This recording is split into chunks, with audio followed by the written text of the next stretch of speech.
नमस्कार दोस्तों, स्वागत है आपका हमारे YouTube चैनल स्टार जी के गुरु में। आज का हमारा टॉपिक है मूमल और महेंद्र की प्रेम कथा।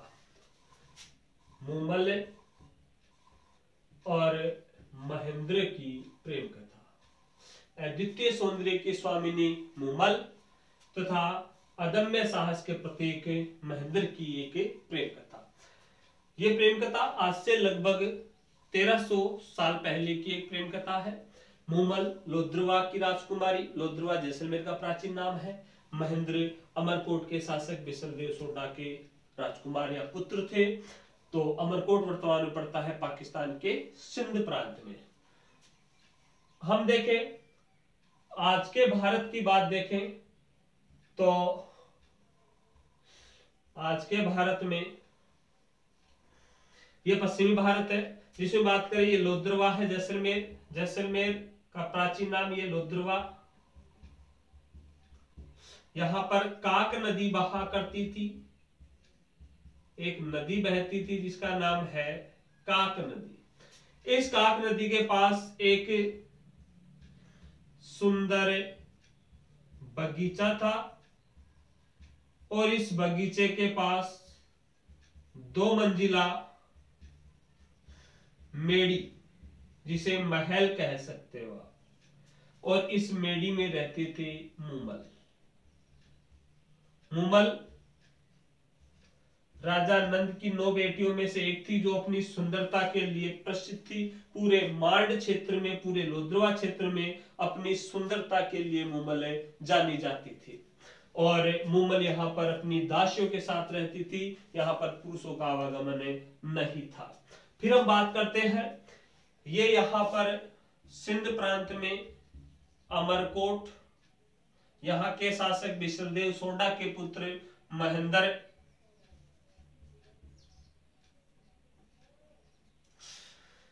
और एक और कैरेक्टर है कहानी में, गुजरात के शासक हमीर जडेजा। हमीर जडेजा का ससुराल था अमरकोट। अमरकोट के शासक बिसलदेव सोडा की पुत्री से हमीर जडेजा का विवाह हो गया और हमीर जडेजा अब आएंगे अपने ससुराल में। ये आ गए हमीर जडेजा। हमीर जडेजा आ गए तो ये महेंद्र के हुए जीजा जी, और महेंद्र हुआ इनका साड़ा। तो जीजे साड़े की जोड़ी हो गई है, जो राजस्थान में बहुत चर्चित जोड़ी है। जीजे साड़े की जोड़ी है, अच्छी जुगलबंदी होती है दोनों में। तो जीजे और साड़े, जीजे साड़े शिकार खेलने के लिए, मनोरंजन के लिए, आखेट खेलने हेतु, शिकार खेलने के लिए अमरकोट से लोद्रवा की ओर निकल पड़े। यहां पर इन्हें एक हिरण दिखाई दिया। हिरण पर इन्होंने बाण चलाया। हिरण काक नदी में कूदकर इनकी आंखों से ओझल हो गया।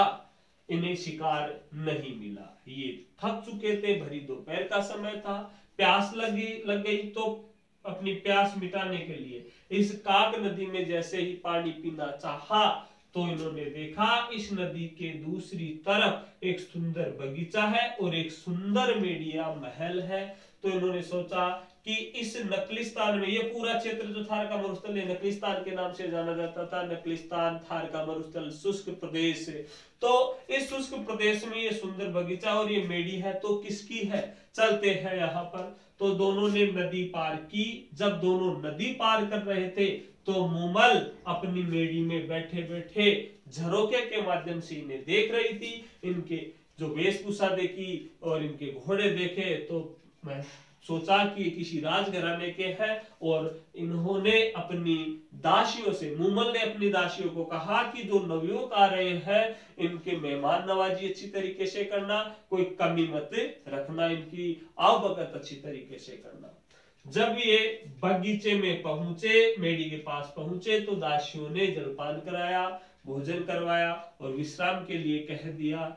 फिर दोनों ने पूछा, जीजे साड़े ने पूछा दासियों से, क्या कि हम यह जान सकते हैं कि हम यहाँ किसके मेहमान हैं? दासिया हंसी, मुस्कुराई कि आपको नहीं पता है आप यहाँ पर कौन रहता है, आप किसके मेहमान हैं? इन्होंने कहा नहीं। तो इन्होंने कहा कि ये मेडी है, मूमल की है। मूमल यहाँ अपनी दासियों के साथ रहती है और मूमल की प्रशंसा या मूमल की सुंदरता का बखान करने लग गई दासियां कि मूमल की सुंदरता का बखान काक नदी कलकल करते हुए करती है। अर्थात मूमल की सुंदरता का जो बखान है, मूमल की सुंदरता का बखान है, काक नदी कलकल करते हुए करती है। और इतनी सुंदर है मूमल कि जब ये अपना रूप निखारने के लिए शीशे के सामने जाती है तो शीशा भी टूट जाता है। श्रृंगार करके बाहर निकलती है तो पूर्णिमा का चांद भी शर्मा कर बादलों में छिप जाता है। ये रोज मण मण दूध से स्नान करती है, अपने शरीर पर चंदन का लेप करती है और मेड़ी की दीवारों पर भी कपूर व कस्तूरी का लेप होता है। मूमल की चाल हंस के समान है, इसकी आंखें हिरनी के समान है और इसकी कमर शेरनी के समान है, सिंह के समान कमर। और इसकी जो नाक है, तीखी नाक है, सुए की चोंच के समान इसकी तीखी नाक है। अंगुलियां केवड़ी की फली के समान है, सिर स्वरूप नारियल के समान है। अर्थात दासियों ने मूमल की सुंदरता का बखान कर डाला और ये दोनों सुनते रह गए कि मूमल इतनी सुंदर है। तो दोनों ने दासियों से फिर से पूछा कि मूमल अगर इतनी सुंदर है तो इसका विवाह क्यों नहीं हुआ। तो फिर दासियों ने कहा कि आए थे बहुत से सूरवीर योद्धा राजा महाराजा, लेकिन मूमल ने सबको अस्वीकार कर दिया। उनकी शर्त है कि जो पुरुष उनका मन जीत लेगा उसी से वो विवाह करेंगी। ऐसे वार्तालाप होता रहा। मूमल की प्रशंसा सुनी, मूमल की सुंदरता के किस्से सुने, चर्चे सुने। ऐसे में एक और दासी आई और इनसे कहा कि आपको मूमल ने मेड़ी में बुलाया है, लेकिन एक एक कर को बुलाया है, दोनों को साथ नहीं। तो दोनों के दो है। बात आई पहले की, तो पहले जीजे साड़े में प्राथमिकता दी जाती है जीजा जी को। तो हमीर जडेजा ने कहा अपने जीजा जी से कि आप है, सॉरी महेंद्र ने कहा अपने जीजा जी हमीर जडेजा से कि आप जाओ। तो हमीर जडेजा मेड़ी में प्रवेश करना चाहेगा, मेड़ी में प्रवेश करना चाहेगा। प्रवेश करने से पहले यहाँ पर एक शेर बैठा है और फेटा पहने हुए अजगर खड़ा है। हमीर जडेजा घबरा गया, डर गया कि ये इतने हिंसक जानवरों के साथ रहती है, हो ना हो कोई ये डायन है, जरूर कोई डायन है जो पुरुषों को मारकर खा जाती है। अतः पुरुष यहाँ पर नहीं आते जाते। तो वो घबरा कर डर गया या फिर डर कर घबरा गया और फिर चुपचाप वहां से खिसक लिया, चला गया वहां से। बारी जब महेंद्र की आई, महेंद्र गया, महेंद्र के सामने भी यही आए। पहले आया सिंह, तो शेर का सामना किया महेंद्र ने। महेंद्र निडर होकर के अपने भाले से सिंह पर प्रहार किया। सिंह में जो घास फूस भरा था वो सब निकल गया। थोड़ी आगे चला, अजगर फेटा बांधे अजगर पर तलवार से प्रहार किया और अजगर की भी स्थिति वही हुई। समझ गया महेंद्र कि मूमल उसकी परीक्षा ले रही है। थोड़ी आगे चला तो वहां पर एक जलाशय था, पानी भरा हुआ था, उसके बीच से जाना था महेंद्र को। महेंद्र ने उसकी गहराई मापने के लिए भाला रखा। भाले ने टन की आवाज की, रखते ही समझ गया ये तो जल नहीं, ये तो शीशा है, मूमल इसकी परीक्षा ले रही है। तीनों मार्गों से जाते हुए उसने आखिरकार मेड़ी में प्रवेश कर ही लिया। और मेड़ी में प्रवेश करते ही सामने मूमल खड़ी दिखाई दी। ये आपका महेंद्र और सामने है मूमल। दोनों आपस में एकटक देखने लगे। महेंद्र उसकी सुंदरता को देखकर स्तब्ध रह गया और दोनों एकटक देखने लगे। कहा जाता है कि दो जीवरी चार आंखें एक हो गई, अर्थात दोनों एकटक देखने लगे। महेंद्र के मुंह से निकल गया कि मैं तो ऐसी मूर्त किसी मंदिर में है और न ही किसी राजा के पास ऐसा रूप है। बहुत सुंदर है मूमल कहा, और मानो काले बादलों में बिजली चमक रही हो और उसके एडी तक लंबे काले बाल मानो काली नागिन के समान बल खा रहे हो। तो स्तब्ध रह गया। वह इसके सामने मुमल है। मुमल ने मन ही मन सोच रही है कि क्या तेज है इस नौजवान युवक के चेहरे पर और इसकी आंखें हैं क्या खंजर के समान है। दोनों एकटक देख रहे, न जाने दोनों के कब प्रेम हो गया, कब आपस में दिल दे बैठे। आखिरकार मुमल ने ही अपने पलक झपकाते हुए महेंद्र का स्वागत किया, इसे अंदर ले गई और मिस्री के समान मीठी मीठी बातें करनी शुरू हो गई। रात हो गई, रात भी न जाने कब बीत गई, बातों ही बातों में पता ही नहीं चला। सवेरा हुआ, अब महेंद्र को जाना है अमरकोट, लेकिन जाने का मन नहीं कर रहा है। फिर से मुमल से मिलने का वादा करके अमरकोट की ओर निकल पड़ता है। बाहर बैठा है हमीर। हमीर इस चिंता में कि आज साले जी का तो काम तमाम हो गया होगा, तो वेट कर रहा है, इंतजार कर रहा है महेंद्र का। बाद में दोनों मिले तो जो हमीर जडेजा है ये तो आ गया अपने क्षेत्र में, अपने साम्राज्य में, अपने गांव। हमीर जडेजा आ गया और महेंद्र जाएगा अमरकोट। अमरकोट जा रहा है लोद्रवा से अमरकोट। लोद्रवा से अमरकोट के बीच की दूरी है 100 कोस। 100 कोस लोद्रवा से अमरकोट के बीच की दूरी है 100 कोस। और पूरे रास्ते में यही ख्याल आता रहा कि मुमल से कैसे मिला जाए, मुमल से कैसे मिला जाए। तो जब तक अमरकोट पहुंचा तब तक दिमाग में विचार आ गया कि मुमल से कैसे मिला जाए। तो अमरकोट जाते ही ऊंटों की टोली में गया।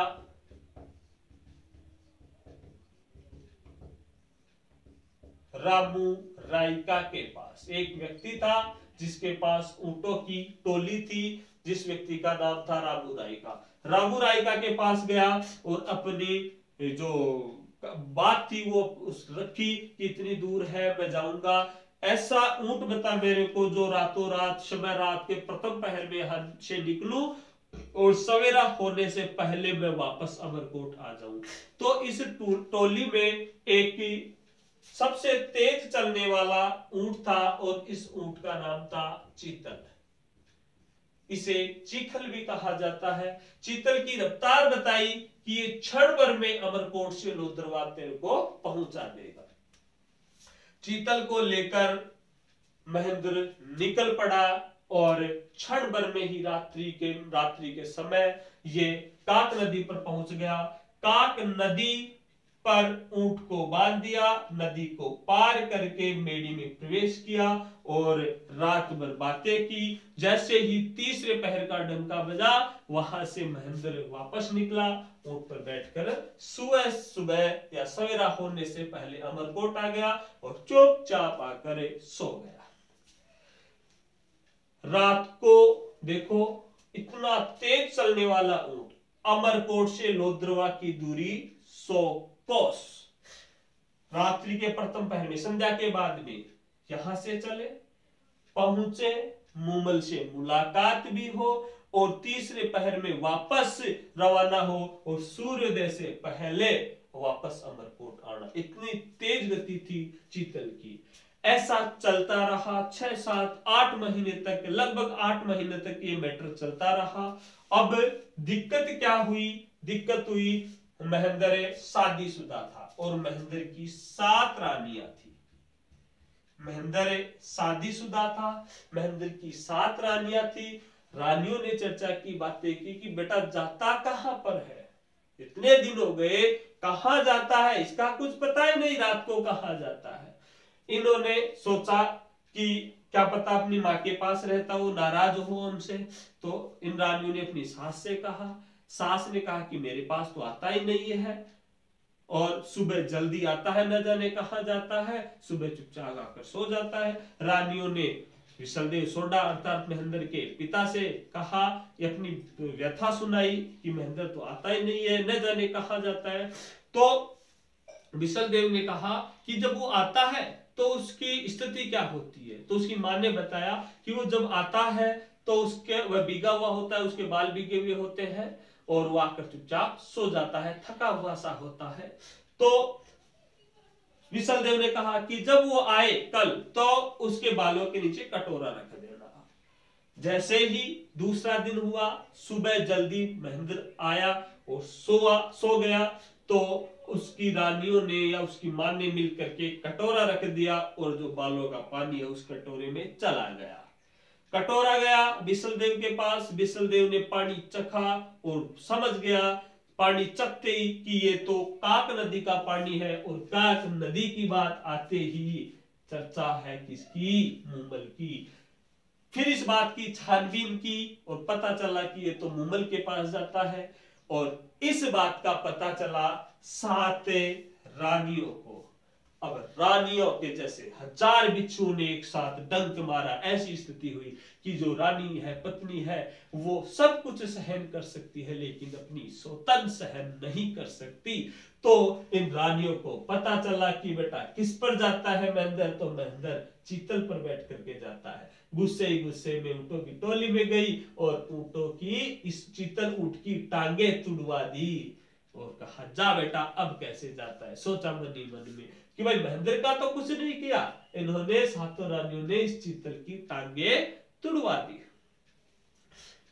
पता चला जब महेंद्र को कि ये घटना हुई तो विचलित हो उठा कि अब मुमल से कैसे मिला जाए। फिर से ऊंटों की टोली में गया, भाई खून मुंह लगा हुआ था, पहले जा चुका था कि और समाधान हो जाएगा। गया रामू रायका के पास, रामू रायका ने कहा ऊंट तो एक ऐसा है नहीं लेकिन ऊंटनी जरूर है, ऐसी ऊंटनी है। तो ऊंटनी है ये तेज तो दौड़ेगी, चीतल के समान दौड़ेगी, लेकिन कम उम्र है और कम उम्र होने के कारण ये या फिर इन्हें जो तजुर्बा है वो कम है, कम उम्र है, जिसके कारण ये तेज तो दौड़ेगी लेकिन रास्ता भूलने की इसकी आदत है। और एक और आदत है कि अगर गलती से चाबुक उठा लोगे, चाबुक आती है ऊंट को चलाने वाली जो छड़ी होती है उसे चाबुक कहते हैं, अगर गलती से भी चाबुक उठा लोगे तो मारोगे चाबुक से उस ऊंटनी को तो ये जरूर रास्ता भूलेगी। चलो महेंद्र को क्या चाहिए था, बस तेज चलना है, हमें तो रात में जाके आना है। अब महेंद्र ऊंटनी पर सवार होकर के निकल पड़ा लोद्रवा की ओर। गलती से चाबुक उठ गई तो ऊंटनी है घबरा करके रास्ता भूल गई और ऊंटनी इसे लोद्रवा की बजाय बाड़मेर ले जा पहुंची। लोद्रवा की जगह कहां पहुंचा दिया? बाड़मेर पहुंचा दिया। बाड़मेर पहुंचे, लेट हो गया। इधर मुमल इंतजार कर रही है महेंद्र का कि महेंद्र अभी तक नहीं आया, महेंद्र अभी तक नहीं आया। तो मुमल की एक और बहन थी सुमल। मुमल और सुमल 9 बहनों में ये 2 महीने फेमस थी।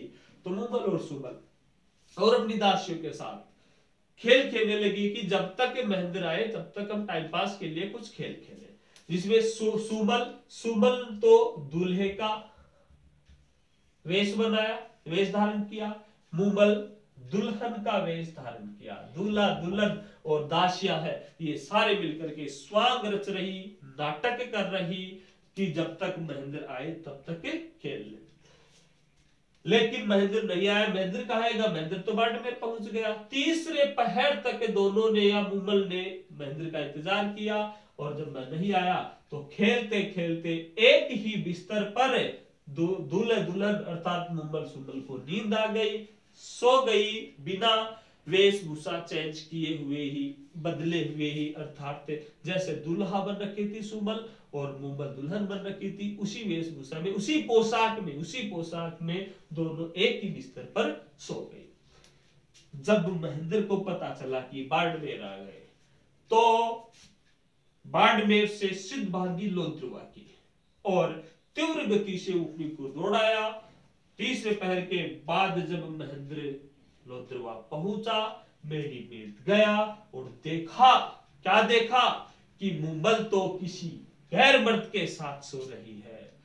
यथार्थ हमने देखा था, दूल्हा दुल्हन की पोशाक पहने हुए थी, गलत फहमी हो गई और उसकी स्थिति ऐसे हो गई जैसे 1000 बिच्छुओं ने एक साथ डंक मारा। उसकी स्थिति बहुत खराब हो गई और सोच रहा मन ही मन कि जिस मुमल के लिए तो अपने प्राण जोखिम में डालकर इतनी रिस्क लेकर इतना जोखिम उठाकर मिलने आता था, वो मुमल ऐसी निकली, उसके हाथ से चाबुक छूट गई और वो चुपचाप जैसे गया था वैसे ही आ गया। रास्ते में यही सोचता रहा कि अपने आप में गिलानी करता रहा। उसका मन विचलित हो उठा कि मैं मुमल को क्या समझता था और वो क्या निकली। अमरकोट आ गया और मुमल के नाम से वो सख्त घृणा करने लगा, नफरत करने लगा और आ गया अमरकोट। दूसरे दिन जब सवेरा हुआ तो पता चला, मुमल ने जैसे ही मुमल की नजर उस चाबुक पर गई तो समझ गई सारा किस्सा, सारा मैटर समझ गई कि महेंद्र आया तो था और इस पोशाक को देख करके उसके मन में गलतफहमी हो गई। अब ये गलतफहमी कैसे दूर की जाए, तो चलो जब दोबारा महेंद्र आएगा तो गलतफहमी दूर कर लेंगे। लेकिन महेंद्र नहीं आया तो मुमल परेशान हो गई।